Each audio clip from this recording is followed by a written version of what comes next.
The scent of jasmine was the first thing I noticed. It was her favorite perfume, a scent that used to make my heart flutter. Like a teenager's, now it just felt, cloying, a sticky sweetness masking something rotten underneath. She walked in a little too bouncy, a little too bright-eyed for someone who'd supposedly just finished a 12-hour emergency shift at the hospital. "Honey, I'm home," she chirped, that same fake cheerfulness I'd come to dread. "My name is Thomas, and my wife is M, or I suppose was. We've been married for 6 years, 6 years of shared Netflix binges, quiet dinners, and weekend hikes, or at least that's what I thought. It's funny how a life you've carefully constructed, brick by loving brick, can crumble so spectacularly with just a few cracks in the foundation." Amelia always claimed to work long shifts. It was part of her medical job lately, it seemed. There were more emergencies than usual. Started with little things, I guess. Late-night calls she'd take in the other room, always lowering her voice, explaining them away as a particularly difficult patient or a worried colleague. The way she'd recoil slightly when I reached for her hand, a barely perceptible flinch that nevertheless set off alarm bells in the recesses of my mind. And then there was the perfume, jasmine. Always jasmine, a perfume that felt more like a mask lately than anything tonight. However, was different. She came back, not just smelling of jasmine, but almost vibrating, with a peculiar energy. "Long day," she said, giving me a quick peck on the cheek. The kiss, landing off center, more like a glancing blow. "You okay?" I asked, trying to keep my voice level. I felt a knot tightening in my stomach, that familiar dread. Rising. "Tired but fine," she said. "What did you have for dinner?" She said it with a smile. I watched her hang her purse, the same bag she'd been using, religiously. "Nothing much," I said. My gaze drawn to the living room wall, she followed my stare there in bold letters, written in a color I recognized instantly. The deep red of her favorite lipstick was a single word: liar. It was painted messily but precisely on the wall, each letter screaming a truth I'd only begun to understand. The word wasn't. A painting felt like a physical punch, a hammer blow to my chest. Her face went slight black, her eyes widening, her lips parted. In a silent gasp, the color drained from her, leaving her skin paper white, the brightness replaced with stark terror. What is this?" she stammered, her voice a shaky whisper. "All the pep gone." I didn't answer.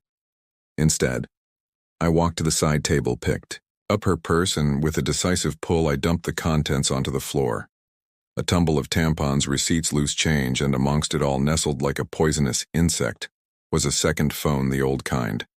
A simple flip phone without any access to or connected world. I picked it up, unlocked it easily, with the last 4 digits of our wedding date a code used, so she wouldn't forget it, I guess. The message log was brimming with exchanged messages that seethed with raw intimacy and a level of connection she never shared with me. The names mostly just Jay. She must have thought she was clever enough. I held up the phone. "Carrie, to explain this," I asked calmly. My voice didn't waver. All the rage that had been bubbling inside had turned into a glacial, focused anger. Amelia started to cry.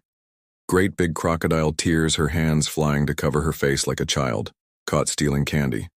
She was a terrible actress, always had been. "It's not what you think," she sobbed, a classic refrain that did nothing to alleviate the suffocating pain constricting my chest. "Think it's pretty clear." "Amelia," I said, each word laced with a cutting sharpness. "Liar, a cheat, an adulterer, would you say?" The next 10 minutes were a blur.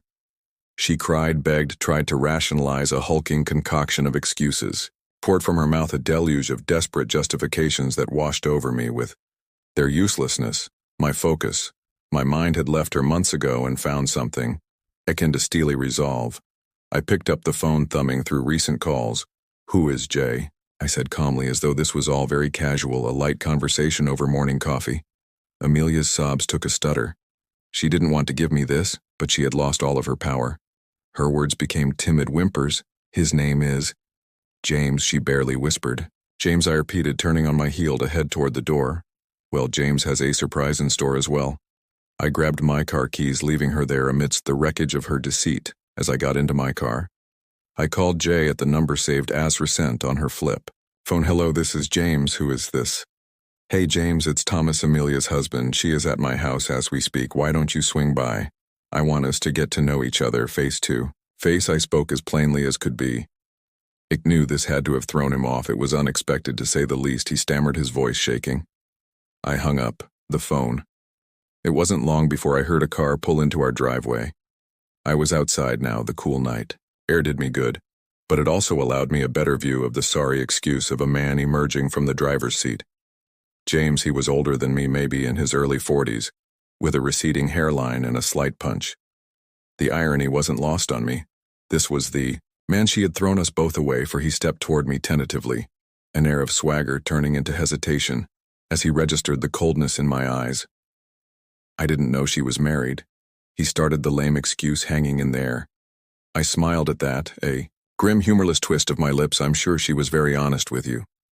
Then did you happen to notice all the photos we had together in our house, or did she keep that part hidden like a secret treasure before he could answer the door to our house opened? Amelia stumbled out, tears streaming down her face. Thomas, please, this can all be explained. I ignored her, turning my attention back to James. Tell me. James, what did Amelia tell you about her emergency shifts? I asked, the word dripping with sarcasm. His face paled. I don't know what you're talking about. Of course you don't. I said, just as Amelia doesn't know that I installed cameras in the house in case some trouble might emerge. I pulled out my phone, displaying the live feed of the living room. A shock. James and Amelia cowering behind her own deceit. His face now mirrored the stark terror that Amelia's had just before the evidence was there, visible, impossible to deny. This wasn't some dramatic misunderstanding. This was a cold, calculated trail. It was happening in real time. The next moments played out like a bad soap opera, but it felt like the most natural, cathartic moment in my entire life. James denied it all, looking as pathetic as I thought he could. I threw a punch. It was the hardest punch I have ever thrown. James was on the floor in agony. Amelia cried and yelled. I screamed and ranted. It was chaos. The entire street must have heard us. Then I took a breath. I calmed myself and collected all the evidence in my hands, the message logs, the camera footage, and a detailed report. A full report on every deceitful detail, every moment they lied all the time. She pretended. She didn't only have one flip phone. She had a second and a third phone where she communicated with other friends. I looked at them both with pure loathing. This wasn't rage anymore. This was utter disdain. Get out of my life, I said coldly. My voice is hard as granite, and take the trash you love so dearly with you. She is all yours now. I fell to the floor, begging again. James looked stunned, then just got up and grabbed her hand, half dragging her. They both walked to the car that he had used to arrive, and they looked at me with a mixture of terror, shame, and resentment, and I simply walked inside. The sound of the car peeling away from my driveway echoed in my empty heart. It was over. I watched them both drive away, a hollow victory, a stark reminder of everything I had lost. There was nothing but silence, a deafening quiet in a house that used to be filled with the laughter and joy of my now former marriage. I picked up their remote and turned on the TV. The sound of some sitcom was something to help me cope for now. To pretend for at least a moment that nothing had changed. I grabbed a beer and sat on the couch, surveying the scene. My eye caught the words liar. A last reminder of a betrayal. I looked at the message on the wall, and despite the devastation and heartbreak I still felt for a split second, I allowed myself a small, victorious smile. I got to control her downfall. I was always the kindest and nicest until I wasn't. This wasn't supposed to be the way things went for her. I was very precise with what I exposed. I wasn't just angry. This was much more than just anger. She didn't deserve to continue thinking she could live this life and get away with it. She would have had a life sentence for lying if it had been up to me.